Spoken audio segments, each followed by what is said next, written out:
The water cooler chat around many offices is the fact that the UCP may be shutting down or relocating our province's supervised consumption and injection sites. To discuss what that may actually look like is Lethbridge East MLA Nathan Neudorf. Welcome back to BCN. Thank you very much. Great to be here. So Premier Kenney has said, he wants to shut them down, maybe move them because there's been increased crime around the neighborhoods. Business owners are not happy about it, antisocial behavior. Some people are celebrating that. They're applauding it, saying, yes, finally. And other people are saying, that's going to throw our city into chaos. That's a terrible idea. What are you hearing? Well, I think this was all set out last August when they set up the review panel to go around the province and talk to people and really delve into this whole question. And they have done the work. That report was submitted by the end of the year. The Premier and Cabinet are discussing it right now. I think we're going to have a lot of information and a clear direction where we're going to go. And I'm very happy that he's taken the leadership very strongly to head towards treatment and recovery. That's the ultimate goal, is we want these people to get well. We've been stuck in a hamster wheel for a long time. We've seen some of the negative effects, and we're caught there. So I'm really excited that we're finally starting to see movement. What are you hearing from your constituents regarding this, the SCS? Again, a lot of support that something is being addressed. We understand that harm reduction is part of the equation, but obviously it's not the total part. And the ultimate goal is to get people well, get people back to their families, get people back to a productive life. Most of those individuals want that as well. So we need to be enabling them to get that treatment they need to get onto that wellness path. What about the people that have not hit rock bottom? So, you know what, I don't have a problem with this. It's fine. IOD, naloxone, I'm brought back. It's all good. I love the ride. Well, again, as society, that's not where we want people to be stuck. We understand that they have a path to take, and not everybody is going to be able to pull themselves up.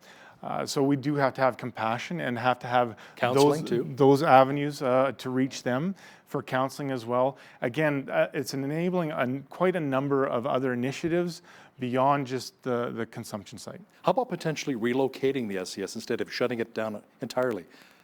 Where would that look like? Where would you actually set it up? In Lethbridge? That's a discussion that I have not been privy to. There's opinions, as you would imagine, all over the spectrum on that. Outside the city, we need it downtown so it's accessible.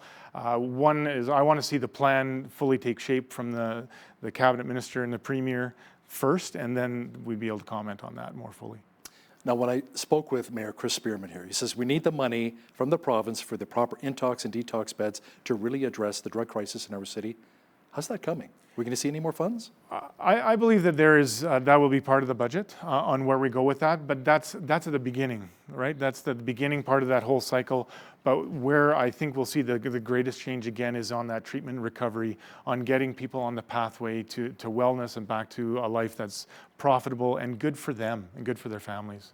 Premier Kenney also mentioned the fact that we have to work with the federal government to stop China from sending this huge influx of opioids into our big cities and the smaller cities like Lethbridge. Absolutely. Right?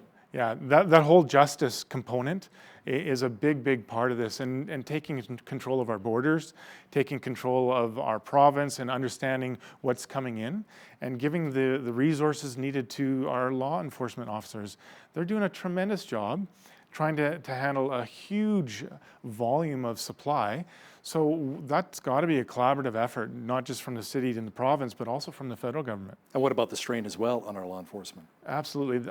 Those men and women have seen it for a long time. They're being taxed, and our first responders and our emergency departments, they're really seeing the impact of this.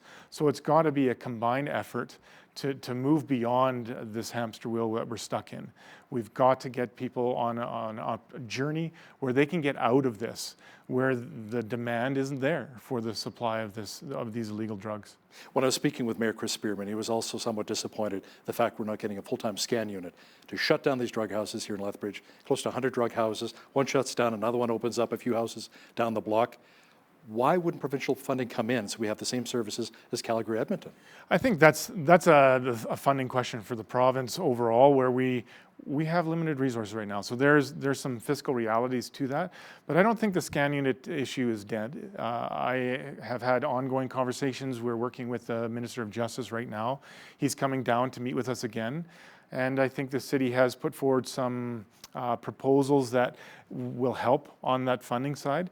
I think if we're creative and don't get trapped in a box of thinking, that we may see a scan unit down here yet. And we know that, again, that's support for our law enforcement agencies to be able to help them do their job. Rural crime is also a big issue as well, Nathan. Yeah. You know, a lot of our farmers, they're talking about, you know, they want to protect themselves and their families. They have their rifles, their guns. By the time that the police arrive, a lot of times the RCMP, the perpetrators are gone. They've done their damage, they've stolen, they've hurt their families. What is the province doing to protect our farmers and ranchers? Well, we've strengthened property rights for farmers and those in rural areas, so that they are protected. They're not going to be victimized and then sued when they try to protect themselves. We've made those changes already. We are strengthening that. We are putting more funding for those police officers. But again, this is more than just the province. We need some help from the federal government. So many of these areas are policed by the RCMP, so that's a collaborative approach. And a lot of these jurisdictions don't have enough officers to fulfill their current complement. So this is an area that we are constantly working on. The Minister of Justice has spent a lot of time with his federal counterpart to continue to enhance the need for that, to allow the training to carry on, and to make sure that the funding is there to hire these officers when they're ready and out of school. There's also a real need here in Lethbridge for people to be able to use the buses. And the low income transit program from the province, the money just wasn't there. Yeah. Are you receiving any flack from your constituents about that? Yeah, we are, and we've addressed that with different ministers in the capital. This one comes back to the overall fiscal picture. Unfortunately, we've had a number of years where with deficits climbing, the debt climbing to above $63 billion, and unfortunately, we can't take on some of these programs that really do help people. We are trying to find nickels and dimes everywhere we can. Just holding funding on things like education is hard enough. Can you imagine if we had to try to cut that? Or healthcare spending, trying to cut that. We don't have those options. We are just trying to maintain that. But that really limits what new programs we can bring online. So this is the fiscal mess that is now spilling over and affecting lots of other people. We would love to help them. And I advocated hard in Edmonton to get that program included for Lethbridge. And again, it was a fiscal reality that we just couldn't do it at the time. It's something that's still there, it's something we'll talk about. But the fiscal reality is spilling over into other areas now. Healthcare is a big contentious issue as well. We had the AUP protesting in Claresholm at the Chinook Regional Hospital as well. How can you ensure that healthcare will not impact, the cuts will not impact myself and my family? Yeah, this is a big issue for sure, and we are taking it seriously. So the first part of that was a 0% increase on the wages, so that has been gone through at this point. Now we're getting into the real nitty-gritty, the complicated part, where throughout the system there are efficiencies to be gained, and whether it's shift differential or overtime pay or sick day, these are tough negotiations. These are things that can add up to millions and millions of dollars for what time of the week or what time of the year a person works. That's important. There has to be incentive for people to work night shift or evenings or weekends or holidays. There's got to be that. So these are tough negotiations.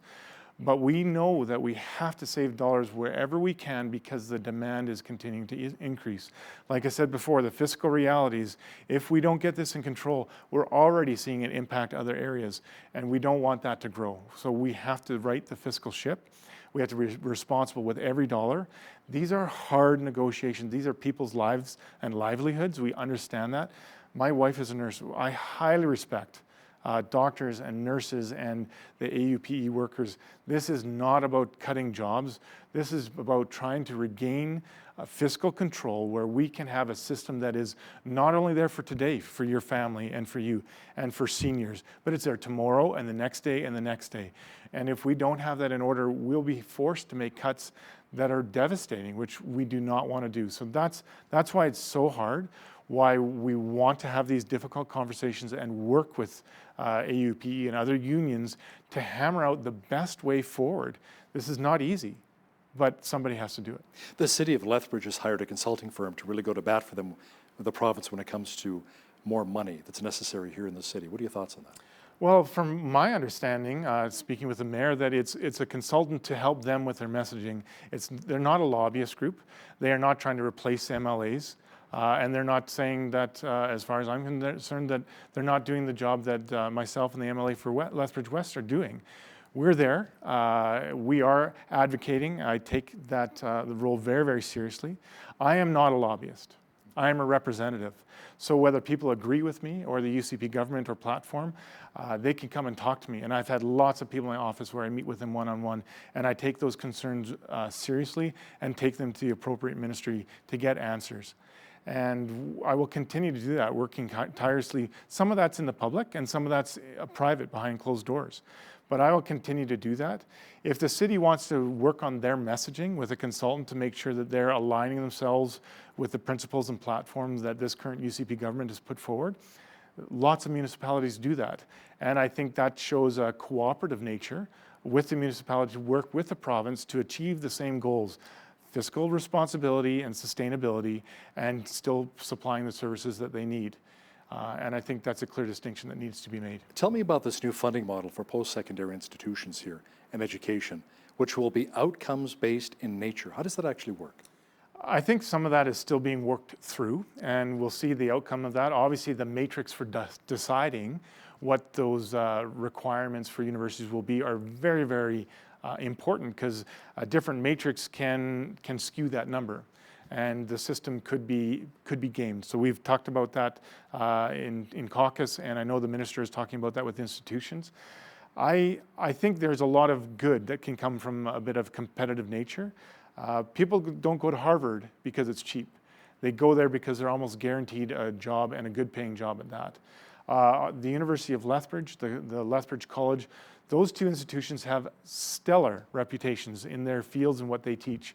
And we want to advance that and strengthen that.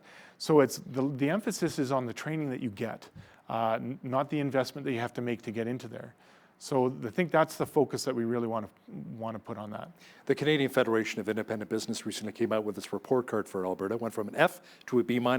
Is this thanks to a lot of the red tape reduction? I absolutely believe that it is. Coming from a small business background, the hoops that you have to jump through for government regulations and things you do put tremendous stress and time on particularly small business owners where they have staff of less than 10 or 6. That's normally the business owner at night, in the evenings, on weekends, going through books, going through regulations, making sure they're filling out the paperwork that's required. So to relieve that burden makes that person more profitable, allows them to reinvest in their business and hire another person. So that a lot of that effort to eliminate that burden on them, it will have positive impacts in the economy down the road. How are we helping our farmers here, agriculture? That's another one. Yeah, that's another one that we're really having to work on. It's access to market. As you are very well aware, right now we are in a global market, and there's global currents from all over the place. We need, again, our Minister of Agriculture has spent a lot of time with his federal counterpart, Devin Dreeshen, yeah. Devin Dreeshen, working on access to global markets, whether it's China, where we're caught in a trade war between the US and China, whether it's India, a huge population base that can use our resources, whether it's Italy for some of our grain crops, or North Africa, there's continents there we compete against, or whether there's impacts in the market from Australia and the droughts and fire that they've had. These are markets that we have to access and make sure that we are getting our product to them. And that's what's going to really help, particularly the South. We have some of the best agriculture crop growers in the world, and our fruit processing market is really growing as well. So those are areas where I spend a lot of time in Edmonton advocating on behalf of our producers to do better and get more access. What about the oil and gas industry? Some people I talk to in the energy sector say, you know what, it's been great lip service from Kenny, but I haven't seen anything yet. Well, there's been legislation. Some of that will take time to get the investment back. That's a double-edged sword. We can do a lot of things in Alberta, but without support from the federal government, there's a lot of investors that are still gun shy, because who has the ultimate say? And that is why we've been fighting so hard to say our place in Confederation matters. Our voice in Alberta matters. And if it doesn't, then it doesn't matter what we do. So we are working very, very hard on that. And the primary thing that our goal is get those companies back on their feet. If they're struggling financially, as we've seen from the AUMA and the RMA, they won't pay their taxes. They don't pay their bills. I was just going to say, a lot of those oil and gas companies saying, I'm not going to pay those taxes. Exactly. I'm struggling, so that's, you write that off? That's devastating. That's devastating for everybody. So what's step one? What's purpose one? Getting them back on their feet. A profitable company is paying its taxes. A profitable company is hiring workers. But if they can't be profitable because they're stuck in red tape, or if they're stuck in federal regulation, or they can't get their product to market, those steps have to go away so that they can become profitable again. When they're profitable, all those other things fall into line. So that's where we're really focused on that economic market, on getting the story straight with the Canadian Energy Centre. Those are things that we are focused on. Lethbridge East MLA Nathan Neudorf, thanks for stopping by studio today. Thank you very much, Al. Appreciate the time.